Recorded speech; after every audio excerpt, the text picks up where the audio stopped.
اعوذ باللہ من الشیطان الرجیم بسم اللہ الرحمن الرحیم فوض امری اللہ ان اللہ بصیر بالعباد رب اشرح لی صدری ویسر لی امری واحلل عقدۃ من لسانی یفقهوا قولی الحمد للہ رب العالمین والصلاة والسلام علی خیر الانام وعلی اہل بیتہ الطیبین الطاہرین المعصومین الذین اذهب اللہ عنہم الرجس وطہرہم تطہیرا واللعنۃ علی اعدائہم اجمعین اللہم لا تجعلہ آخر العہد من صیامنا ایاہ فإن جعلتہ فاجعلنی مرحوما ولا تجعلنی محروما قال اللہ تبارک وتعالی فی کتابہ الکریم بسم اللہ الرحمن الرحیم من قتل نفسا بغیر نفس او فسادا فی الارض فکأنما قتل الناس جمیعا صدق اللہ العلی العظیم۔ ماہ مبارک رمضان کا آخری جمعہ، جمعۃ الوداع، جو آج روز جہانی قدس سے پہچانا جاتا ہے، دنیا بھر میں حق کے طرفدار ظلم کے مخالف آواز بلند کرتے ہیں اور مظلوموں کا ساتھ دینے اور ظالموں سے بیزاری اور براءت کا اظہار کرتے ہیں۔ خدا تبارک تعالیٰ نے سورہ مائدہ کی آیت نمبر 32 میں ارشاد فرمایا، کسی بھی بے گناہ انسان کا قتل سارے انسانوں کے قتل کے مساوی اور برابر ہے۔ یہ جو آخری جمعہ کو روز قدس سے منسوب کیا گیا ہے، امام خمینی رحمۃ اللہ علیہ کی طرف سے، جو ایک دور اندیش، فہیم اور مدبر رہنما تھے اس جہان کے لیے، آپ نے 7 اگست 1979 13 رمضان المبارک 1399 ہجری قمری کے دن آپ نے یہ اعلان کیا تھا کہ ماہ رمضان کے آخری جمعہ کو روز جہانی قدس سے معین کیا جائے اور دنیا بھر میں مظلوم فلسطینی اور دنیا کے تمام مظلومین کی حمایت میں آواز اٹھائی جائے۔ یہ سلسلہ ابتدا میں ایک ملک سے شروع ہوا تھا، اس لیے کہ کوئی غرض، کوئی ذاتی مفاد اس ہدف میں نہیں تھا، تو دنیا نے اس کو بڑے استقبال سے قبول کیا۔ جیسے کہ بعض منابع اور ذرائع سے معلوم ہوتا ہے، آج دنیا میں تقریباً 80 سے زائد ملکوں میں آج کے دن کو روز قدس سے منسوب کیا گیا ہے اور مظلوموں کی حمایت اور ظالموں سے بیزاری میں آواز اٹھائی جاتی ہے۔ یہاں پر سوال ہو سکتا ہے کہ مظلوموں کی حمایت کے لیے ماہ رمضان ہی کا انتخاب کیوں کیا گیا، اور ماہ رمضان میں بھی جمعے کا دن ہی کیوں انتخاب کیا گیا؟ ماہ رمضان میں اس عظیم مقصد کی بنیاد ڈالنے کے پیچھے ایک سبب یہ ہو سکتا ہے کہ ماہ رمضان کے روزوں کا ایک مقصد تنگ دست، نادار، مجبور، اسیر اور پریشان لوگوں کی فکر کرنا ہے۔ دعائے اللہم ادخل علی اہل القبور السرور کو اگر ہم نگاہ کریں گے، اللہم فک کل اسیر، خدایا تمام اسیروں کو آزاد کر دے۔ اللہم اصلح کل فاسد من امور المسلمین، خدایا مسلمانوں کے تمام بگڑے ہوئے کاموں کی اصلاح کر دے۔ اللہم فرج عن کل مکروب، خدایا تمام پریشان حال انسانوں کی پریشانیاں دور کر دے۔ تو یہاں پریشانوں کی فکر میں رہنے، اسیروں کی فکر میں رہنے اور دنیا کے تمام مسلمانوں کے مسائل کی فکر میں رہنے کی دعوت دی جا رہی ہے ماہ رمضان المبارک کی دعاؤں میں۔ تو یہ ایک وجہ ہے۔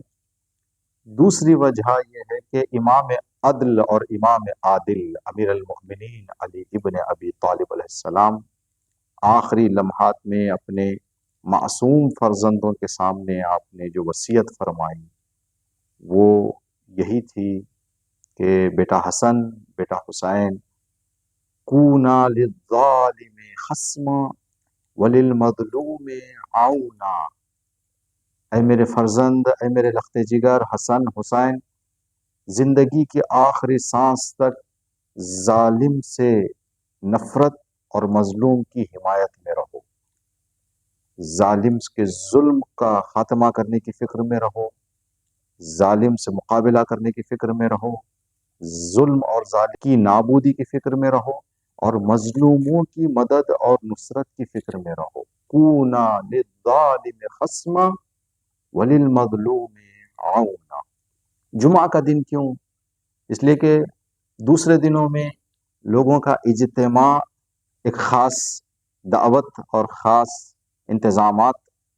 درکار ہوتے ہیں، لیکن روز جمعہ خدا تبارک تعالیٰ کی عبادت کے خاطر دنیا بھر کے مسلمان خدا کے گھر میں حاضر ہوتے ہیں، تو ایک بہت اچھا موقع ہے کہ جو تیار مجمع ہے اس کو ایک رخ موڑا جائے جو زمانے کی ضرورت ہے۔ دوسری وجہ اگر تھوڑا سا غور کریں، جمعہ کے دن سورہ جمعہ پڑھنے کی سفارش کی گئی ہے نماز میں، تو سورہ جمعہ کی آیتوں میں ایک بہت بڑا حصہ خدا تبارک تعالیٰ نے متعصب، جاہل اور نادان یہودیوں کے حوالے سے مخصوص کیا ہے، جس میں اللہ نے فرمایا الذین حملوا التوراۃ ثم لم يحملوها كمثل الحمار يحمل اسفارا بئس مثل القوم الذین كذبوا بآیات اللہ واللہ لا يهدی القوم الظالمین۔ یہودی جنہیں آسمانی کتاب اللہ کی طرف سے دی گئی تھی، اور آسمانی کتاب میں امن و امان کا پیغام تھا، پیار محبت کا پیغام تھا، اتحاد و اتفاق کا پیغام تھا، لیکن انہوں نے ان پیغامات پر عمل نہیں کیا۔ تورات تو پڑھتے رہے، تورات تو رکھے رہے اپنے پاس، لیکن پیغام الہی جو تورات میں اللہ نے بتایا تھا اس پر عمل نہیں کیا، تو اللہ تبارک تعالیٰ نے فرمایا تو ان کی مثال جانور کی طرح ہے، گدھے کی طرح ہے، جس کے پشت پر کتابوں کو لاد بھی دیا جائے تو ان کتابوں پر ذرہ برابر نہ عمل کر سکتا ہے، نہ عمل کرنے کی فکر کر سکتا ہے۔ آگے اللہ نے سورہ جمعہ میں فرمایا یا ایھا الذین ہادوا، اے یہودیو، ان زعمتم انکم اولیاء للہ من دون الناس فتمنوا الموت ان کنتم صادقین، اگر تم یہ دعویٰ کرتے ہو کہ تم ہی اللہ کے اولیاء ہو، چہیتے ہو، محبوب خدا ہو، تو ہر محبوب اپنے حبیب سے ملنے کی آرزو کرتا ہے، تو موت کی تمنا کرو اگر تم اپنے دعوے میں سچے ہو۔ آج ہم دیکھتے ہیں کہ جب دفاع میں مظلوم ظالم کے خلاف کوئی قدم اٹھاتا ہے تو کس طرح سے یہ لوگ اپنی جان بچاتے ہوئے دوڑتے ہیں، پناہ لیتے ہیں، تو ان کا یہ دوڑنا اور پناہ لینا اس بات کی نشانی ہے کہ یہ اپنے دعوے میں جھوٹے ہیں۔ اس دور کے اس طرح کے یہودی بھی جھوٹے تھے، آج کے دور کے اس طرح کے یہودی جھوٹے ہیں۔ اللہ ان کے جھوٹ سے پردہ اٹھاتے ہوئے آگے آیت میں فرماتا ہے وَلَا يَتَمَنَّوْنَهُ أَبَدًا بِمَا قَدَّمَتْ أَيْدِيهِمْ وَاللَّهُ عَلِيمٌ بِالظَّالِمِينَ، یہ لوگ کبھی بھی موت کی تمنا نہیں کریں گے، اس لیے کہ انہیں معلوم ہے موت آنے کے بعد جو مرحلے آنے والے ہیں وہ ان کے لیے آسان مرحلے نہیں ہیں۔ تفاسیر میں بتایا گیا ہے کہ موت سے ڈر دو وجہ سے ہو سکتا ہے، ایک موت سے ناواقفیت، موت کی آگاہی نہیں ہے، جو انسان موت کو بربادی، نابودی، فنا اور تباہی سمجھتا ہے وہ موت سے ڈرتا ہے، اس لیے کہ انسان کی فطرت میں ہے کہ انسان برباد ہونے سے، تباہ ہونے سے، فنا ہونے سے، نابود ہونے سے گھبراتا ہے۔ لیکن جو لوگ موت کو بقا سمجھتے ہیں، جو لوگ موت کو حیات سمجھتے ہیں، جو لوگ موت کو اجر اور اللہ سے ثواب لینے کا ذریعہ سمجھتے ہیں، وہ لوگ موت سے گھبراتے نہیں ہیں۔ اب یہیں پر اسی دور حاضر میں جو شہداء راہ حق کے لیے جان قربان کر رہے ہیں، کس شوق اور اشتیاق سے وہ لوگ دشمن کے مقابلے میں آ رہے ہیں، ماؤں کے جوان بچے شہید ہو رہے ہیں لیکن مائیں شکر کا سجدہ بجا لا رہی ہیں، والدین اللہ کی بارگاہ میں